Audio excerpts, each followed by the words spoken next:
Every year, Fort McCoy brings a large number of soldiers to our area for training, which also impacts the communities near the fort. Last year, the fort had an estimated $842 million impact to our area, which is actually down about 11% from 2014.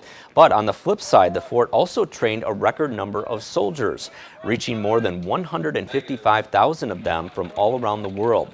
Officials say that while many of the soldiers are not deploying right now, they all still need training.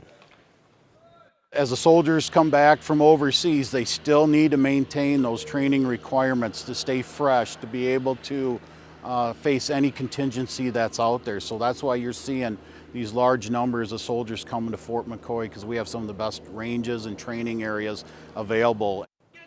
Officials also say the large numbers are partly because of training centers being in areas often hit with harsh weather, such as hurricanes on the East Coast and wildfires out west.